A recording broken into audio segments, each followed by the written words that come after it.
Baik, bismillahirrahmanirrahim. Alhamdulillah rabbil alamin. Wassalatu wassalamu ala asyrafil mursalin wa ala alihi washabihi ajmain. Bismillahirrahmanirrahim. Awaina ta'lamu wa ta'limu tadhkura wa tadhkira wa nafa wa intifa wa ifadatu wa istifada wal hasanah tamassuki bi kitabillahi wa sunnati rasulih. Wa du'a ila al-huda wa dilalah wa dalala ala al-khair ibtigha'a wajhillahi wa mardati wa qurbi wa thawabi. Bismillahirrahmanirrahim. Baik. Saya nak berdoa insya-Allah. Bismillahirrahmanirrahim. Kita akan sambung perbahasan tak lama insya-Allah, sekejap je, kita ambil masa yang sekejap. Dalam nak membahaskan tentang akidah, akidah awam. Bismillahirrahmanirrahim. Jadi manzumah seperti yang kita dah jelas pada hari yang lepas, manzumah yang kita bahaskan adalah manzumah Aqidatil Awam yang mana ditulis oleh Al-Imam Ahmad As-Said Ahmad Marzuki, mana beliau mendapat manzumah ini melalui secara mimpi. Sebahagian daripada manzumah ini didapat secara talqin daripada Rasulullah sallallahu alaihi wasallam ketika beliau mimpi, yakni ra'ahu sallallahu alaihi wasallam fi manamih. Imam Said Ahmad Marzuki melihat Rasulullah sallallahu alaihi wasallam, kemudian ditalkinkan bait manzumah akidah awam ini, kemudian ditambah oleh beliau sendiri. Kalau kita lihat manzumah yang kita baca ni, sebahagiannya berkaitan dengan nasab ataupun keturunan Rasulullah sallallahu alaihi wasallam, dan itu daripada musannif sendiri, daripada Imam As-Said Ahmad Marzuki sendiri. Gitu. Jadi kita punya matan tak banyak, cuma ada 57 saja. Insya-Allah. Insya-Allah boleh dihafal perlahan-lahan. Jadi kita dah bahas yang minggu lepas, abda'u bismillahirrahmanirrahim wa birrahimi daimil ihsani walhamdulillahil qadimil awwali wal akhiril baqi bila tahawuli thumma salatu wassalamu sarmada ala nabiyyi khairi man qawahada wa alihi wa sahbihi wa man tabi' sabila dinil haqqi ghairu mubtadi'. Wa ba'du. Hari ini kita sambung wa ba'du. Wa ba'du apabila dalam mana-mana penulisan, mana-mana mualafat, maka untuk memisahkan antara mukaddimah dan juga isi kepada topik perbahasan utama dalam sesebuah fan ilm, sebuah perbahasan utamalah, itu akan dipisahkan antara mukaddimah dan juga isi, akan dipisahkan dengan apa? Dengan wa ba'du. Dan kemudian daripada itu tu apa? Dan kemudian daripada kita dah sebut basmalah, hamdalah, as-salatu wassalam, kita dah bahaskan itu semua, maka wa ba'du yang tadi tu, wa ba'du zikri basmalah, selepas kita dah menyebut basmalah, kita dah sebut as-salawat, salam, hamdalah, kita akan masuk kepada perbahasan utama, fa'lam, gitu. Wa ba'du fa'lam, kata musannif iaitu wa ba'du fa'lam bi wujubil ma'rifah min wajibin lillahi 20 sifah. Wa ba'du, selepas kita dah sebut mukadimah tadi, maka ketahuilah olehmu, oleh siapa? Iaitu oleh para mukallaf. Fa'lam bi wujubil ma'rifah, untuk tentang kewajipan, atas kewajipan untuk apa? Untuk ma'rifah, iaitu ma'rifatullah. Maka mengenal Allah itu adalah wajib. Wajib apa? Iaitu wajib syar'i. Maka min wajibin lillahi 20 sifah. Maka wajib kepada orang yang mukallaf itu untuk mengetahui apa? Daripada perkara yang wajib bagi Allah Subhanahu Wa Taala yang 20. Jadi Allah Subhanahu Wa Taala, wajib bagi Allah Subhanahu Wa Taala itu ada 20 sifat yang wajib bagi Allah Subhanahu Wa Taala.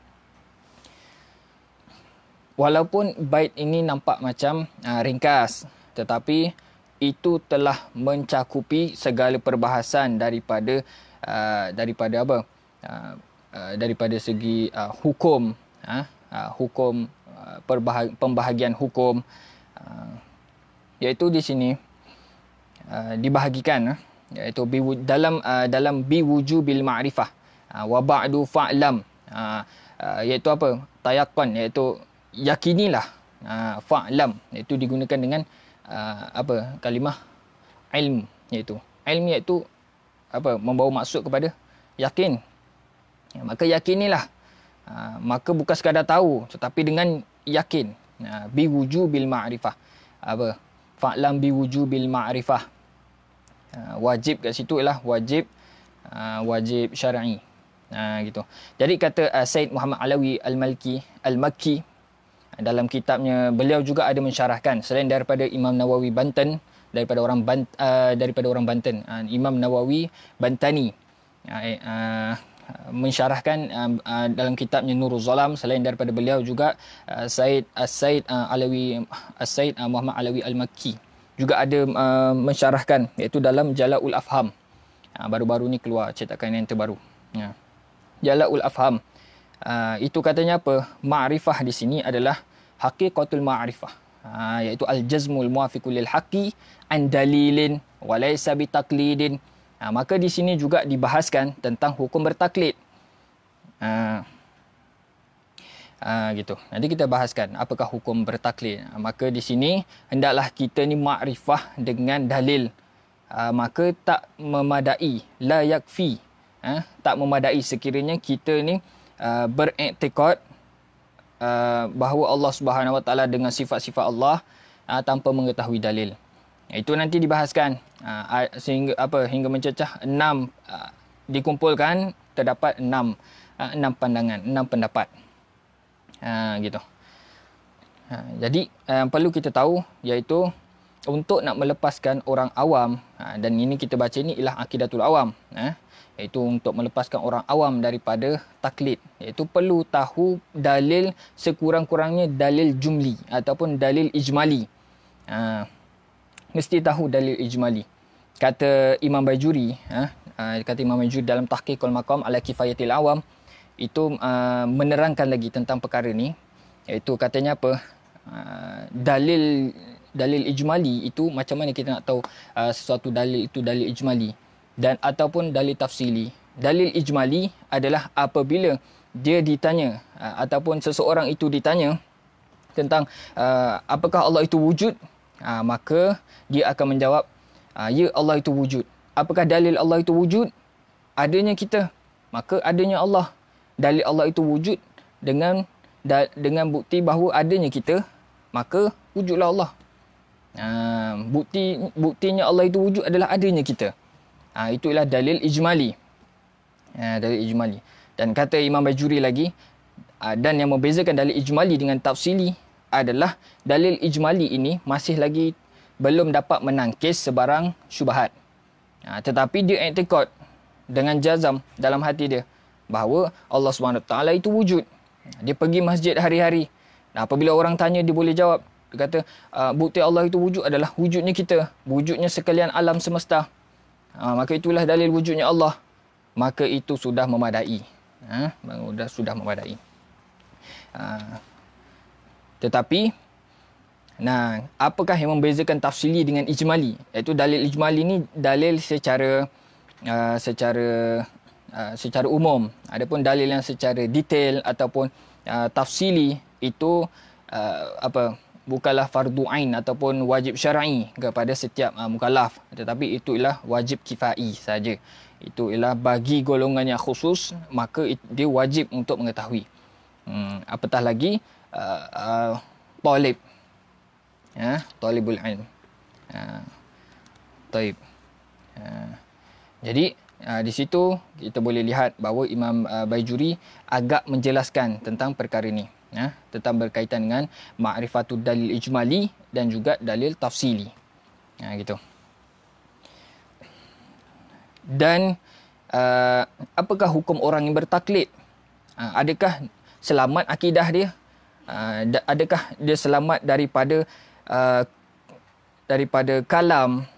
kalam ulama yang bahawa mengatakan bahawa orang yang bertaklid itu la yakfi, iaitu apa, adamul iktifa, yani Adamul iktifaq.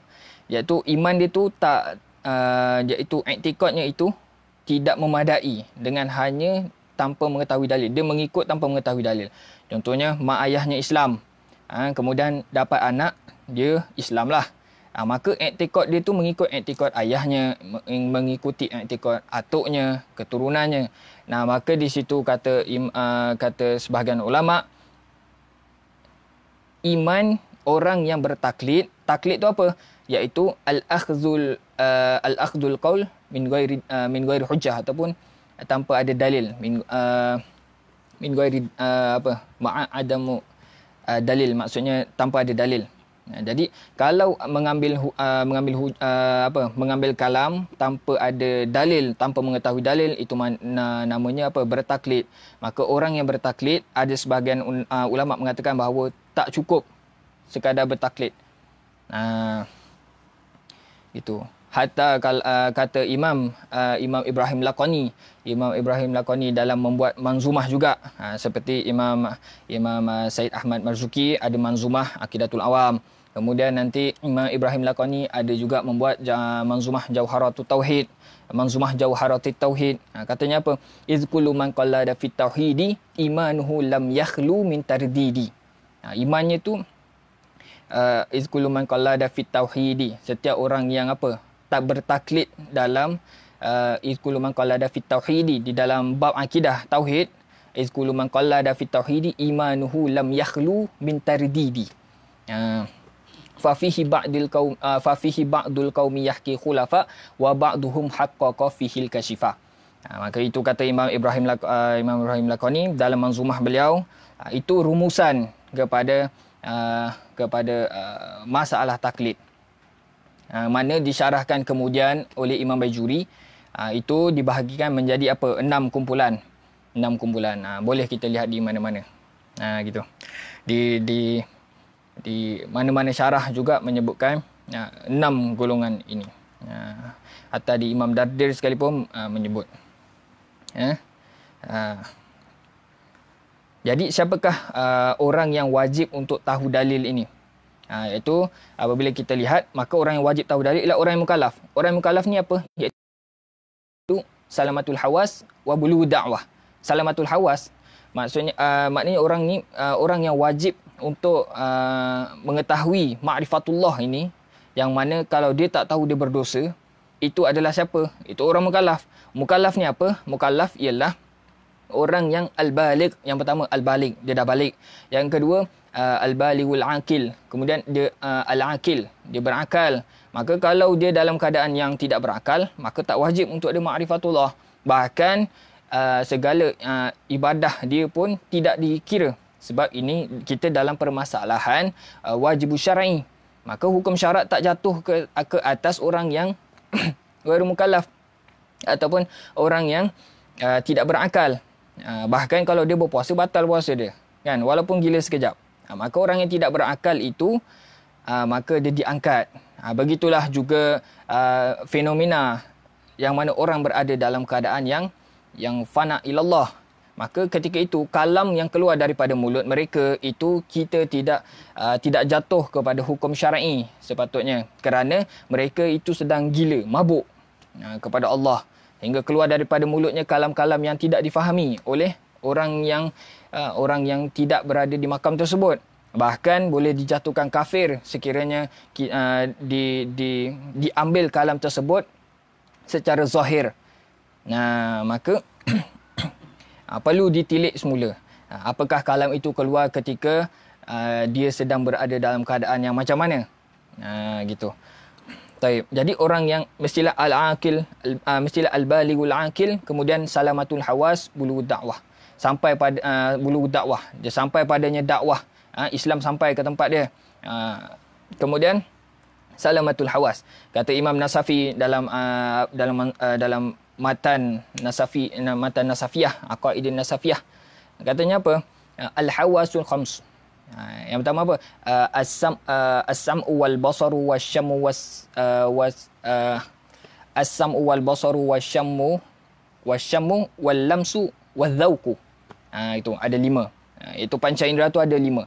Panca indera yang boleh membawa kepada idrak. yang boleh membawa kepada maklumat ilmu. Itu ada 5. Iaitu as-sam'u, iaitu mendengar, al-basar wal basaru, melihat, kemudian wasyammu, iaitu mencium, kemudian wadzauku, merasa, wal lamsu. Berapa 4? As-sam'u wal basaru, as-sam'u wal basaru wasyammu wadzauku wal lamsu. Merasa dan juga menyentuh. Itu kelima tu boleh membawa kepada idrak. Baik. Jadi hukum taklid, kita ambil ringkasan daripada hukum taklid ni, maka hukum orang yang bertaklid ni ada 6 hukumnya. Yang pertama, adamul iktifa bil taklid. Tak memadai orang yang kita masih lagi di bait yang kelima, iaitu wa ba'du fa'lam bi wujubil ma'rifah min wajibin lillahi 20 sifah. Tak kisahlah antum nak pakai kitab dari apa-apa syarah, sama ada syarah Jala'ul Afham ataupun Nurul Zolam ataupun daripada kitab-kitab yang terbaru, tak kisah. Kita membahaskan manzumah. Adapun syarah itu diambil dari pelbagai lah. Taib. Jadi yang pertama kata Al-Imam, ini boleh dilihat di kitab Baijuri lah, di kitab kitab Imam Baijuri, dalam mensyarahkan Jauharatul Tauhid. Hasyiah Baijuri Jauharatul Tauhid. Katanya apa? Adamul iktifa bit taklid. Ini juga disebut dalam Hasyiah Baijuri ala Ummi Barahin. Imam dalam kitab Ummu Barahin pun juga ada disebut. Imam Baijuri menyebut juga di dalam Ummu Barahin. Hasyiah Baijuri ala Ummi Barahin. Ummi Barahin ni apa? As-Sughra lah. Jadi Imam Sanusi buat kitab apa? Buat kitab Al-Kubra, kemudian Al-Kubra, kemudian Al-Wusta, kemudian kitab kemudian kitab Wusta, kemudian As-Sughra, kemudian Al-Muqaddimat. Yang mana semuanya bertebaran merata di alam ini, di alam bumi Nusantara, terutamanya Ummu Barahin tu. Baik. Jadi yang pertama, golongan pertama yang mengatakan bahawa at-taklid itu iaitu adamul iktifa at-taklid bit taklid, iaitu orang yang bertaklid ni iman dia tu tak diterima. Tak diterima. Itu lebih kepada yang mengatakan pendapat ini lebih kepada Imam Sanusi. Imam Sanusi di dalam kitabnya Al-Kubra dan juga kitabnya Ummi Barahin. Itu. Iaitu kata Imam Sanusi bahawa iman orang yang bertaklid ini adamul iktifa bitaklid. Tak memadai hanya dengan bertaklid. Bertaklid tadi kita dah jelaskan, iaitu mengambil pandangan orang lain tanpa mengetahui dalil ataupun tanpa mengetahui hujah. Maksudnya dia tahu Allah itu wujud, tetapi dia tak tahu apakah dalil Allah itu wujud. Maka orang yang macam ni dalilnya itu imannya itu tak sah, kata Imam Sanusi. Bahkan boleh jadi kepada kafir. Ini pendapat yang paling syadid lah, pendapat yang paling ketat. Juga Ibnul Arabi juga berpandangan sama seperti Imam Sanusi, kerana Imam Sanusi menakalkan kalam Ibnul Arabi di dalam Al-Kubra, dalam kitabnya Al-Kubra. Nah gitu. Tetapi kata Imam Baijuri di dalam kitabnya Tahqiqul Maqam ala Kifayatil Awam, Imam Sanusi sebenarnya menarik balik kalam tersebut. Imam Sanusi menarik semula kalam yang bahawa Imam Sanusi mengkafirkan orang yang bertaklid. Itu Imam Baijuri mengatakan di dalam kitab Tahqiqul Maqam ala Kifayatil Awam bahawa Imam Sanusi telah raja'a. Imam Sanusi telah menarik semula kalamnya di dalam daripada kalam mengkafirkan orang yang bertaklid. Itu Imam Baijuri sebutlah gitu. Tetapi di dalam Hasyiah Yusi, dalam Hasyiah Yusi ala Kubra, Hasyiah Yusi, Imam Yusi ada juga membuat hasyiah kepada Syarah Kubra, Umdatul Ahli Muttaqin. Itu beliau mengatakan bahawa pandangan yang mengatakan bahawa Imam Sanusi menarik semula kalam tersebut itu masih ihtimal. Raja'a wa adamuhu ihtimalan.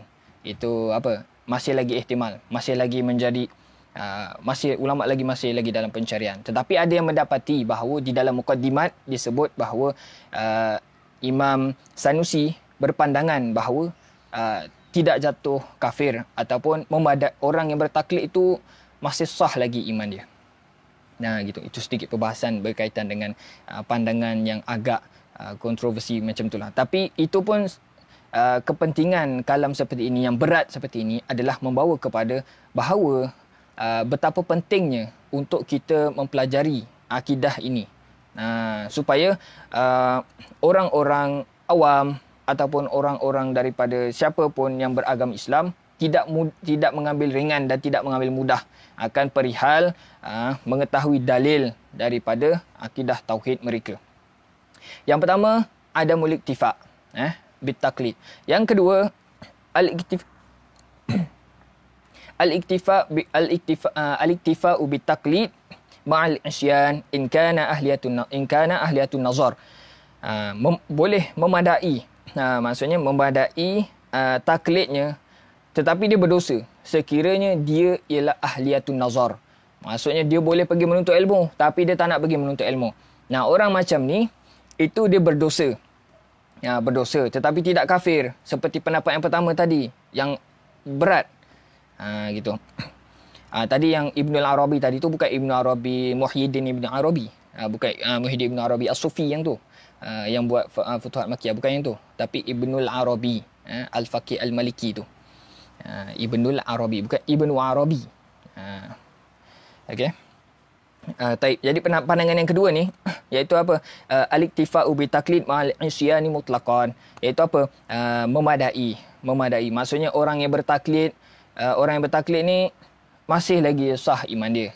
Masih sah iman dia, cuma dia berdosa. Sebab apa? Sebab dia tak nak pergi menuntut ilmu. Padahal dia ahliyatun nazar, dia boleh pergi menuntut ilmu. Dia masih ada kudrah untuk maksudnya panca indera dia sempurna, ulama ada, tapi dia tak nak pergi menuntut ilmu, maka dia berdosa. Yang ketiga, al-iktifa bihil ma'al isyan. Yang kedua tadi, al-iktifa bitaklid ma'al isyan mutlaqan. Okey, yang kedua tadi tu, orang yang bertaklid ni al-iktifa bitaklid. Maknanya apa? Dia tu boleh sah iman dia dengan dia bertaklid, tetapi dia berdosa mutlaqan. Tak kiralah dia tu ahliyatun nazar ataupun dia bukan ahliyatun nazar, dia berdosa. Yang ketiga ni, kalau dia ahliyatun nazar berdosa, kalau dia tidak ahliyatun nazar tak berdosalah. Gitu.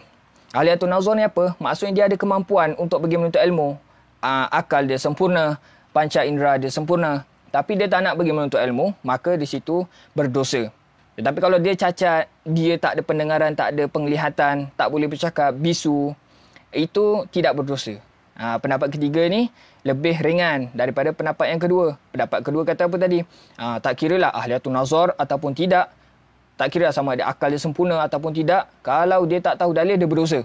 Itu yang kedua. Yang ketiga, kalau dia ahliyatun nazar, berdosa kalau dia bertaklid. Tapi kalau dia bukan ahliyatun nazar, maka itu tak berdosa. Yang keempat, kata apa? Man qalladal Qur'ana was sunnata wa sunnatal qat'iyyah sahha imanuh. Dia bertaklid kepada Al-Quran dan sunnah yang qat'i, maka itu sah iman dia. Kemudian yang kelima, al-iktifa'u bihi min ghairi isyan mutlaqan. Yang kelima ni paling ringan, iaitu iaitu orang yang bertaklid itu sah terus iman dia. Imannya itu sah secara mutlak. Sebab an-nazar itu hanyalah syaratul kamal. Hanyalah syarat kesempurnaan saja. Bukannya syarat yang utama, tetapi yang hanya berbentuk kesempurnaan. Kalau tak ada pun tak apa. Kalau ada, bagus. Menyempurnakan. Gitu. Jadi yang kelima ini paling ringan. Iaitu sah terus. Tak kisahlah dia tu ahliyatun nazar ke, bukan ahliyatun nazar ke. Kalau dia bertaklid, selagi dia dah mengucap 2 kalimah syahadah, khalas. Iman dia khalas. Jangan ditanya lagi. Gitu. Itu yang pandangan yang kelima. Dan yang keenam iaitu al-imanul muqallid sahih wa yahrumu alaihi nazar. Itu. Orang yang bertaklid ini imannya tu sahih dan haram kepada dia untuk nazar. Sebab apa? Sebab an-nazar itu boleh membawa kepada apa? Bawa kepada tashwish, membawa kepada membawa kepada lebih jauh daripada pemahaman yang sebenar. Masalan, lebih membuatkan seseorang tu lebih jauh berfikir tentang Allah, masalan. Ini pandangan yang keenam lah. Sebab apa? Sebab sebenarnya pandangan yang keenam ni lebih merisaukan kepada apa? Kepada pandangan-pandangan falasifah, mutakallimin, yang mana nantinya akhirnya akan membawa kepada kerosakan akidah.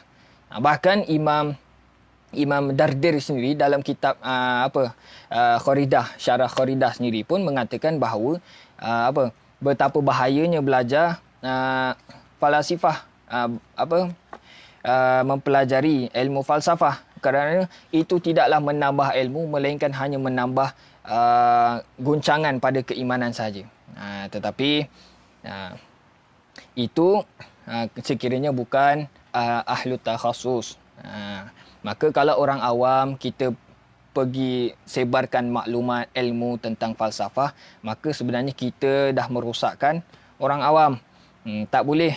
Jadi sebab tu bersempena dengan kita akidatul awam, kita tidak akan menyebut terlalu banyak tentang permasalahan kalam, permasalahan falsafah, apatah lagi falsafah. Kita akan sebolehnya menjauh daripada perkara tersebut demi menjaga keselamatan akidah, supaya tak tergoncang. Kerana Syekh Muhammad Abdul Ais pernah di dalam kelas kami menyebut akidah orang awam ni seperti air ni. Ketika tu di hadapannya ada air dalam gelas. Katanya akidah orang awam ni macam air dalam gelas ni. Jangan dikucak-kacirkan. Biarkan saja air itu tetap tenang, putih, bersih. Jangan kita yang rasa pandai, kita masukkan macam-macam dalam tu, akhirnya merosakkan. Merosakkan apa? Merosakkan air tersebut. Menggoncangkan air tersebut hingga bertumpah-tumpah. Ataupun kalau kita ni masukkan sebarang, air itu dah tak boleh nak diminum lagi. Begitulah. Akidah orang awam itu safi. Maka jangan digoncangkan. Hatta Imam Ghazali sendiri menulis kitab Iljamul Awam min Ilmil Kalam. Jauhkan orang awam daripada ilmu kalam. Imam Ghazali sendiri. Walaupun Imam Ghazali sendiri menulis kitab Al-Iqtisad. Tetapi pada masa sama Imam Ghazali juga menulis kitab Iljamul Awam min Ilmil Kalam. Kerana ilmu kalam itu sebenarnya sedikit sebanyak boleh menggugah, sekiranya tersalah dalam penyampaian ataupun tersalah dalam pemahaman, itu semua boleh membahayakan akidah itu sendiri. Taib. Jadi kita terus. Jadi itulah hukum taklid tadi secara khulasahnya. Secara khulasahnya ada 6 perkara, ada 6 pandangan khulasah kepada hukum taklid. Itu ada 6 pandangan. Yang pertama, adamul iktifa'u bitaklid, iaitu tak memadai, tak memadai orang yang bertaklid itu akidahnya. Ini lebih pandangan ini lebih dipegang oleh Imam Sanusi dan juga Imam Ibnul Arabi. Dan juga disebut dalam kitab Ummu Barahin dan juga kitab Kubra, iaitu kitab Umdatul Ahli Muttaqin. Kemudian di dalam yang kedua itu, yang pertama ada muliktifa, tak memadai, tak memadai orang yang bertaklid. Yang kedua, memadai orang yang bertaklid tetap dan juga berdosa. Tak kiralah dia tu ahliyatun nazar ataupun bukan ahliyatun nazar, dia berdosa. Yang namanya taklid terus berdosa. Tak kiralah dia tu ada akal sempurna ataupun akal dia tak sempurna, tetap berdosa. Itu pandangan yang kedua. Pandangan yang ketiga, orang yang bertaklid ini berdosa sekiranya dia itu ahliyatun nazar, tetapi kalau dia bukan ahliyatun nazar, dia tak berdosa. Pandangan yang keempat, orang yang bertaklid kepada man qalladal Qur'ana wa sunnah, itu sah imanuh, sah iman dia. Yang kelima, al-iktifa'u bihi min ghairi ansyan mutlaqan. Maksudnya memadai dia bertaklid, tanpa berdosa. Tanpa berdosa langsung. Perbezaan yang kelima, yang kedua tadi apa? Yang kedua itu orang yang bertaklid tu berdosa terus. Tak kisahlah dia tu ahliyatun nazar ataupun tak, dia berdosa. Tapi yang kelima ni, boleh bertaklid langsung, boleh bertaklid. Tak kira dia ahliatun nazar ataupun tak berdosa. Kalau yang kedua tu, tak kiralah dia tu ahliatun nazar ataupun tak, bukan ahliatun nazar, dia berdosa. Yang kelima ni, tak berdosa langsung. Sebab mengatakan bahawa apa? An-nazar itu adalah syaratul kamal, iaitu syarat menyempurnakan iman sahaja. Bukannya syarat yang menjadi pokok utama. Yang mana kalau tak buat tak sah iman, bukan. Dia kata itu hanyalah syaratul kamal. Yang keenam, al-imanul muqallid sahih. Dan haram ke atasnya untuk nazar. Bahkan dia mengharamkan an-nazar pula kepada orang. Gitu. Okey. Oh, dah setengah jam. Jadi, itu. Oh. Mana tak sempat untuk buat wujud hari ni. Baik. Masih dah setengah jam. Hadza wa sallallahu ala sayyidina Muhammad wa ala alihi wasallam. Subhana rabbika rabbil izzati amma yasifun wa salamun ala mursalin walhamdulillahi rabbil alamin. Assalamualaikum warahmatullahi wabarakatuh. Al-Fatihah.